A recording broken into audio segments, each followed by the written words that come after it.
What's going on, guys? Welcome back to another video. In this one, we're going to be talking about budgeting on a low income. And by low income, we mean low. Stop wasting money on that dumb shit and instead put it in investment. I know it's tempting. You'll spend it and be broke again. Now, we're not going to give too many exact numbers in this video just because low income means a little bit different for everybody. But these are the rules that we found apply to most, if not all, of these lower incomes. But starting at step one is just going to be to simply write down your income. Actually look at your paychecks for the last month or two, maybe even three, just to kind of get an average so you're not basing off one really good month. And just look at the average over those 3 months and see what did you make, you and your husband, you and your girlfriend, whatever it is that you're combining that income, what did you make? And that's going to be your income you're going to base your budget off of. Yeah. Or if you're single, that's a still thing. But yeah, guys, so you're going to find what your average take-home pay is. And now you're going to do the same thing for all your expenses. So look at your last month at least. We would recommend, again, 2 to 3 months so you can get an idea of your average spending and making habits. So you're going to write all those down to really see what you're spending your money on. And that step alone is pretty eye-opening for a lot of people. Now, on top of that, if you do have any debt, write that down as well. We're not going to go too much into detail on how to pay off debt and what your approach, because we have a couple videos on that, the debt snowball and debt avalanche method. Check those out. They're really informative videos on exactly how you can approach any debt that you have.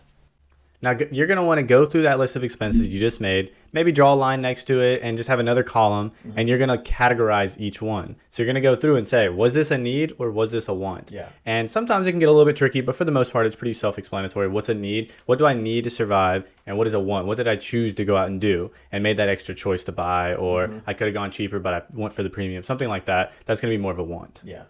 And wants, just to give an example, a need is something like groceries. A want is something like going out to dinner. But things like that, categorize them, be honest with yourself. And now the next step is to cut down on whatever wants you possibly can. On a low income, the reality is you're going to have to make some sacrifices. And the lower the income, the more sacrifices you're going to have to make. That's just the tough reality of it. A lot of people are out here saying, as long as you budget, you can still do whatever you want. You can still buy things. That's just not really the reality. On a low income, your goal should be to cut down your wants, and you want to be able to save. That way you're not always stressed for cash.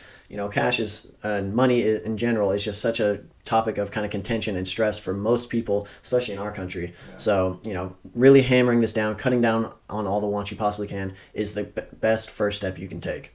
So the next step, it's going to be more of a slightly more of a sub-step, but you're going to want to look around, and to lower those needs, you're going to want to shop around, look around, maybe for different car insurance, maybe for a different car completely. Maybe that can lower it. And you can even ask your insurance provider, hey, if I were to get this car, or what's the cheapest car to insure? So that'll lower your car rate probably, and it'll lower your car insurance. So that's going to help as well. Then you're going to want to shop. Look up the different, the cheapest grocery stores. Typically it's Walmart. All the things like that. And you want a coupon. You're going to want to be a fanatic about saving money and cutting expenses completely, because you need to survive, and you don't want to cut out too many needs, but you want to lower those needs. So you don't need a $3,000 apartment, which might sound crazy, but you want a $500 to $1,000 apartment, because it can allow you to have a little bit of a breathing room. So cutting down all those needs, and I know a lot of you guys are thinking, I can cut down some wants, but needs are needs. Is it really going to make a difference shopping around? The answer is yes. You'll be blown away if you start getting some different quotes on insurance and even phone bills and stuff like that. The difference can be a couple $100s a month, which is a tremendous swing when you're on a lower income. All right, guys, so now that we've cut down everything we can, cut down on our wants, minimized our needs, what we have left is everything that we can put towards savings and debt. We already referenced the debt at the beginning of the video, so obviously check those videos out. It's very beneficial, but also you're going to save as much as you can, because the reality is things happen and you do need savings. So step one in when you're saving is just saving up enough to have $1,000 in your bank account. Now that may not sound like a lot, or that may sound like a ton of money, but the reality is you do need an emergency fund of sorts.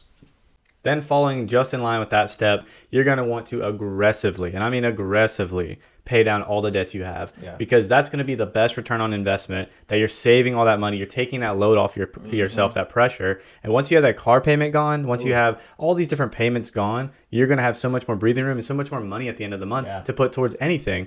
And then once you've paid down that debt and you're really feeling excited and good, then we're going to want you to save your butt off and be aggressive with saving, so that if that emergency comes along, you can handle it. So on top of the $1,000 emergency fund that we started, we're going to build a real true emergency fund of 3 to 6 months of expenses. If you have so much money set aside, it's no longer an emergency. It's not as scary. It's not as big of a deal. But if you have no money set aside, the world's always ending, always. Yeah. So we're going to recommend you have at least 4 months up to 6 months of expenses. And what we mean by that is just you're going to go back to that expense category you have, and you're going to multiply it by 4 or 6 to get what you need set aside in a bank account, easily accessible, so that you can grab that money if need be and use it on whatever the emergency is. Yeah. Now, some of you may be wondering, all right, well, where's the investing side of things? That's kind of... Pump the brakes. Yeah, that kind of comes a little bit later. Make sure that first you've paid off your debts and you've done your savings and everything. Now that you've gotten to that point where you have your debts paid off, maybe you have 6 months of savings, now you can start to wander into the whole investing game and everything. But that's kind of a separate video because that's kind of building beyond what you probably are looking for and budgeting for low income. That's just the reality for most people. So to kind of sum this up, like we said, we're going to minimize our needs to the best of our ability without getting, you can get crazy with it, but we don't want to stress out too much. But we do want to minimize our needs to cut costs. We're going to want to completely cut some of our wants and minimize our wants as well to the best of our ability to save money. We're going to do that many different ways as well.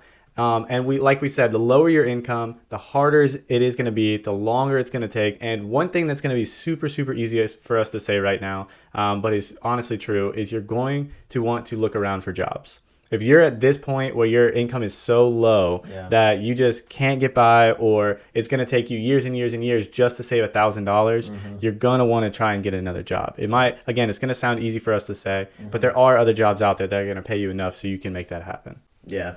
We appreciate you guys tuning in this week. Again, if you want us to go into any details or anything, give an example with some actual numbers of a low-income budget and how it could kind of work out, we can do that. Again, leave any comments or questions you guys have in the comments. We love interacting with you guys.